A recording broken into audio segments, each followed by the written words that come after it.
The Hymn of the Pearl, the Poem, the Deep Slumber, Part 5.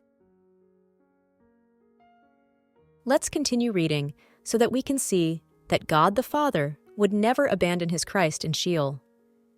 All who were there with MelquisedecLisbet when she was awakened by God the Father are witnesses that this is what happened. But this that happened to me became known to my parents, and they grieved for me, and a decree went out in our kingdom, ordering all to come to our court, to the kings and princes of Parthia, and to all the nobles of the East, and upon me they determined that I not be abandoned in Egypt. Ordering everyone to come to their court with the kings and all the nobles of the East are elements that represent God the Father and Mother, MelquisedecLisbet, the king and queen, who today are surrounded by their children, whom they have made their faithful witnesses. They represent those nobles of the East that came out of the previous dispensation, the East. All of this is also a figure of the invitations that were sent to everyone to attend the supper of the weddings of the female lamb with God the Father when Christ was awakened, since a wedding feast was prepared for her. MelquisedecLisbet demonstrated her faithfulness to God the Father in front of the Antichrist while still in that deep sleep. We can see this through the figure of Shadrach, Meshach, and Abednego, who were freed from the hands of the evil king, Nebuchadnezzar, when he wanted to destroy them for not worshiping him and following his ways. When the Antichrist began to see that he could not do with her what he did with everyone, and that he could not destroy her with his false doctrine, he began to see with his own eyes how his kingdom was crumbling, and that his deception had come to an end.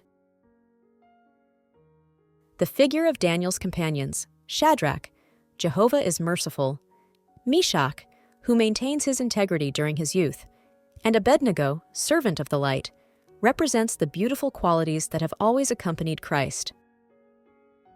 And the term, during his youth, is associated to her always being abstained and not succumbing to the earthly mind. This immutability is the trigger of her awakening and reunion with God the Father within herself, and everything that Nebuchadnezzar did to frighten Shadrach, Meshach, and Abednego is exactly what the Antichrist tried to do with MelquisedecLisbet, trying to pervert those qualities within her.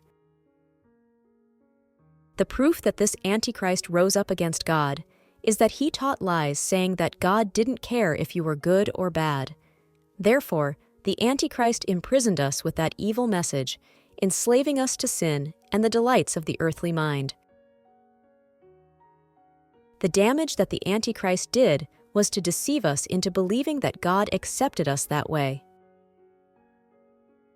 In 2011, the Antichrist said that the order of Melchizedek had come to him in 1973, but at the beginning, he never told us that.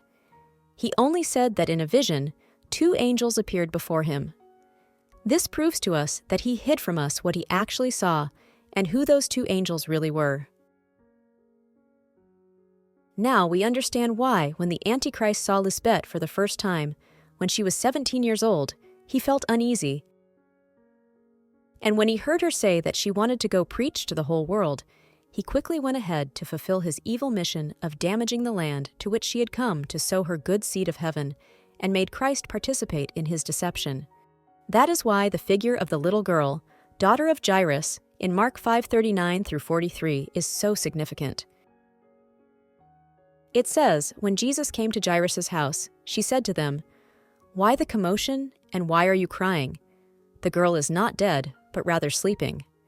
And she took the girl by the hand and said to her, "Talitha kumi," which means, "Little girl, I say to you, get up." God the Father is also present in this story in the figure of Jairus, since his name means God enlightens. And the fact that everyone was crying at the death of the girl is synonymous with the affliction we were all in during that dispensation, suffering because of the Antichrist, unaware that he was the evil one. That is why God the Father awakened her. This crying is the same as what we see in Revelation 5:2 through 5, when no one could be found worthy of opening the book and untie its seals. And one of the elders said, "Do not cry." Behold, the Lion of the tribe of Judah, the Root of David, has conquered to open the book and untie its 7 seals. The only one who is proving to be the one who has conquered and therefore has opened the book of life is MelquisedecLisbet. Amen. To be continued.